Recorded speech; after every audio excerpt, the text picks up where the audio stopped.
A gente vai falar hoje sobre o livro de Jó, que é um livro fantástico. Sim. É um livro assim, a Bíblia por completa ela é fantástica, mas o livro de Jó eu costumo dizer que o livro de Jó é um soco no nosso rosto, porque ali você vai entender isso até o final. Mas assim, o pastor Adriano, a gente pode falar que o livro de Jó, ele além de ser um livro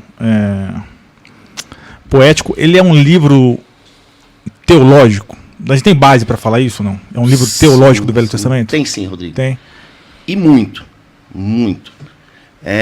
Eu disse para o irmão da seguinte forma: quando a gente fala do livro de Jó, a gente imagina um livro poético que relata a história de um grande justo que passou aqui por essa terra. Só que se a gente for olhar nas entrelinhas, tem muito conteúdo teológico. Muitas informações a respeito, por exemplo, doutrina de angelologia.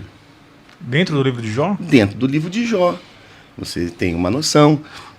Você tem uma noção a respeito da atuação do inimigo, por exemplo. Você sabe como que é a atuação dele. Existe uma lenda aí circulando aí no nosso meio, que já parece que já virou lei, que o diabo estava preso, né? Ou está no inferno. E até usam até aquela ilustração de que Jesus foi no inferno e tomar a chave.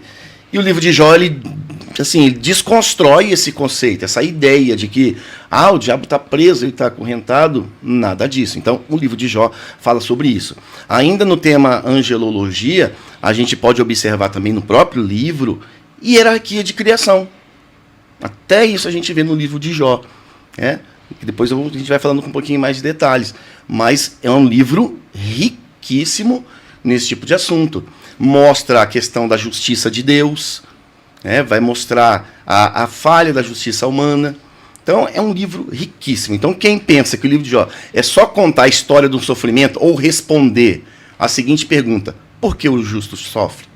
Não é só isso. Então, ele tem muito mais conteúdo, o livro de Jó. Uma coisa aqui que a gente deve destacar, que o sofrimento de Jó é um sofrimento tão intenso que alguns estudiosos chegam até a afirmar, Rodrigo, que Jó não foi um personagem real. Por quê?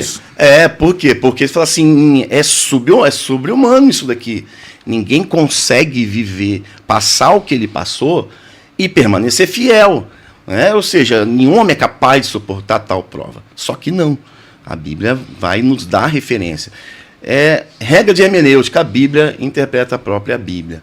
Ela mesma vai dar referência que Jó é um personagem real, que é uma pessoa que existiu e que passou por essa terra. Então, primeiro ponto que a gente deve ter sobre o livro de Jó é que realmente Jó existiu, que foi um personagem. E a própria Bíblia dá testemunho dele. Pelo menos 2 passagens bíblicas vai mencionar isso. Uma no Antigo e outra no Novo Testamento vai mencionar que Jó era uma pessoa real. Por exemplo, quando Ezequiel estava no cativeiro, estava aquela eminência que Deus ia destruir, um grupo de profetas falando que não ia acontecer, que ia retornar logo.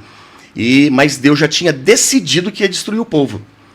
E Deus tinha decidido de uma forma assim tão categórica, tão contundente, que ele falou assim, que ainda que Daniel, Samuel e Jó estivessem no meio deles, só seriam salvos pela sua própria justiça, mas não seria suficiente para salvar o que eu vou fazer com o povo. Então, ou seja, ele está trazendo à memória o quê? Uma pessoa real, dizendo, se Daniel, Samuel e Jó estivessem aqui, só salvaria eles. O que eu quero fazer com o povo, eu não ia livrar. Então, assim, já é uma menção. Tiago, no Novo Testamento, o irmão de Jesus, ele vai mencionar e vai trazer à memória o quê? Um exemplo de paciência e perseverança. Sim. E ele fala, olha o fim dele depois de ter perseverado.